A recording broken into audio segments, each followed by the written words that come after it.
Tita, kilala niyo po ba? Let's welcome them. Let's attend them. Now, this is my challenge to you as I close this message. Mga kapatid, mahal na mahal tayo ng Panginoon.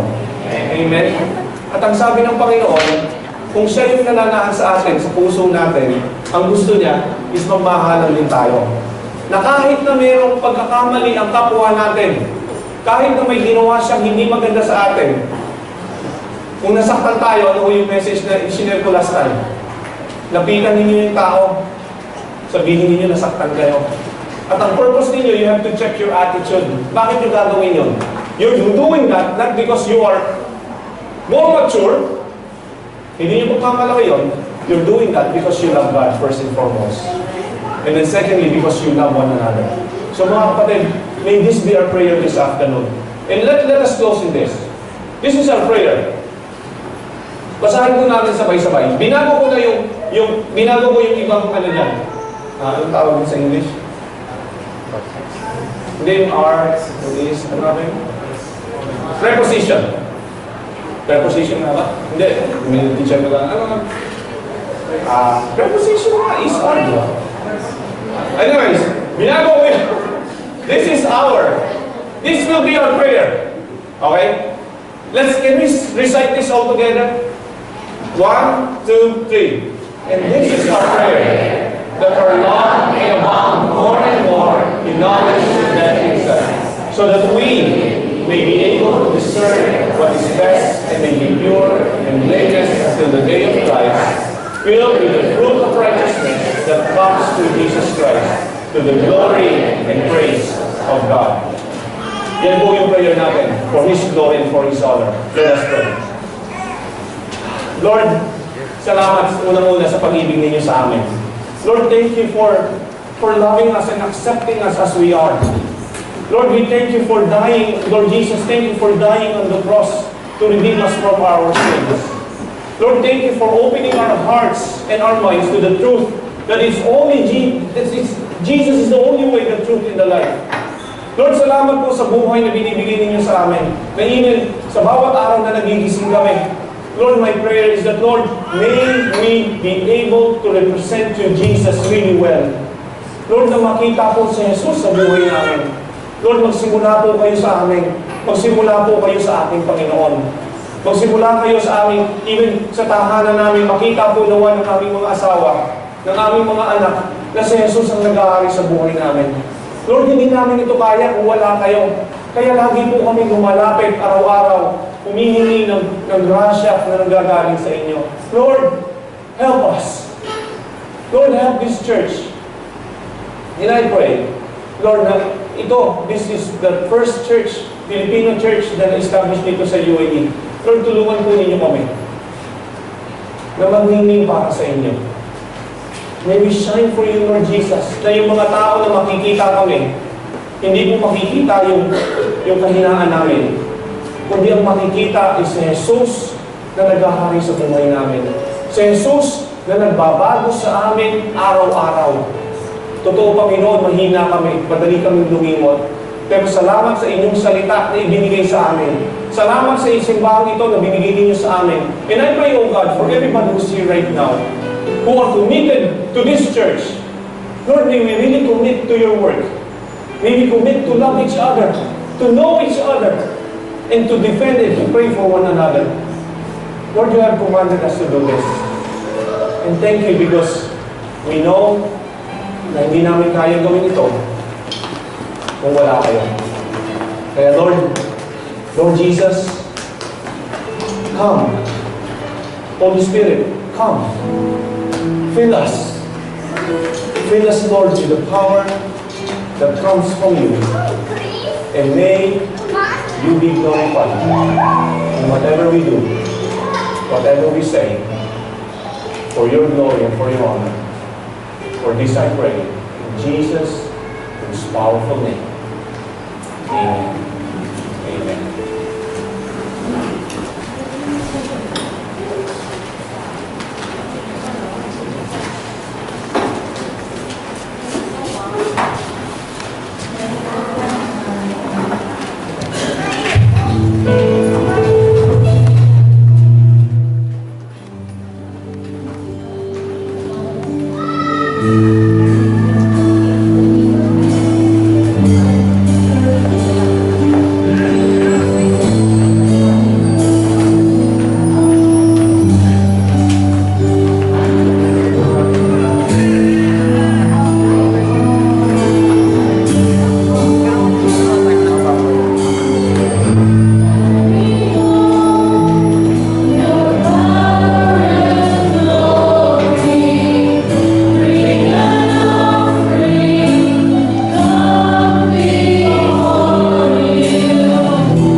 namin po.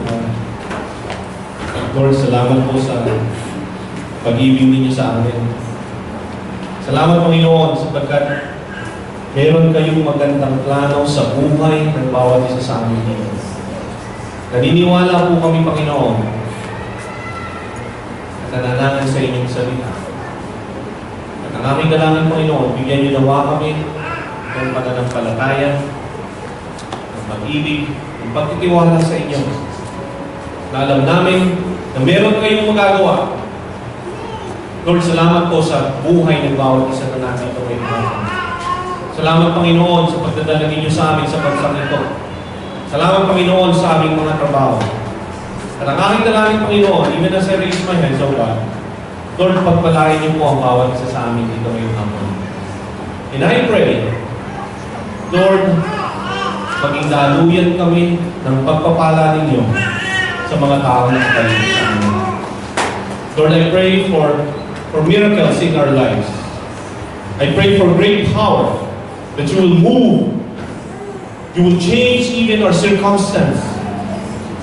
You will give us, Lord, the love and Lord, yung trust sa inyo.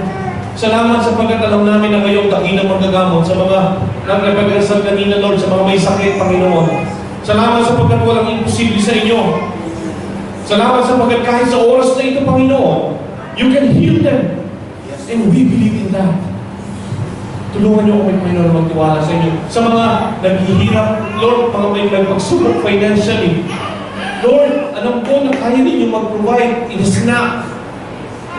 Lord, hindi po mababaw ang inyong bansa. At ang aming dalangin, Panginoon, hindi lamang po kami lalapit sa inyo sa oras na meron kaming pagsubok o nahihirapan, kundi sa lahat ng pagkakataon, kagaya po ng sinabi ninyo, to rejoice, to give thanks in all circumstances, for this is your will for us in Christ Jesus. Lord, help us na lagi po naman makita ninyo kami on our knees, praying and seeking that your will be done in our lives. Sa mga naghahanap ng trabaho, salamat sapagkat meron kayo niyan ng trabaho sa kanila. Salamat, and I pray, Lord, pakita niyo yung kapangyarihan. At Lord, una, siyasatin niyo po yung aming puso.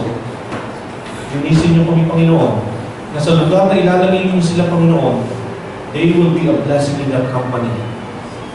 Lord, because you will be there. Lord Jesus, you will be there. Because your children will be there.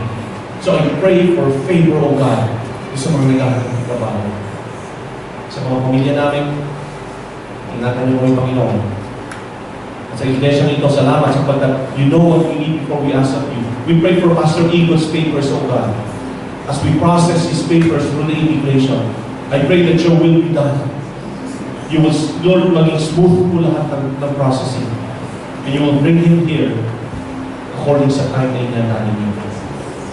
Lord, bless this church.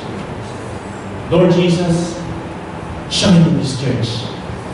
Lord Jesus, may you be glorified in this church. At sa Kanya, ng kapag-iingat sa inyo upang hindi kayo magkasama.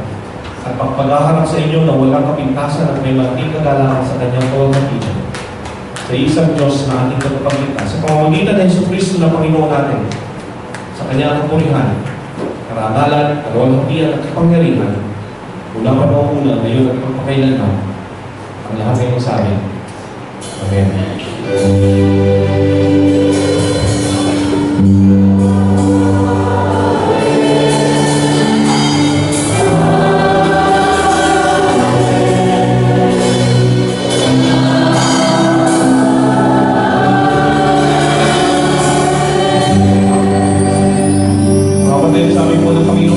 Magdala kayong lagi sapagkat kasama din yun sa Jesus wherever you go.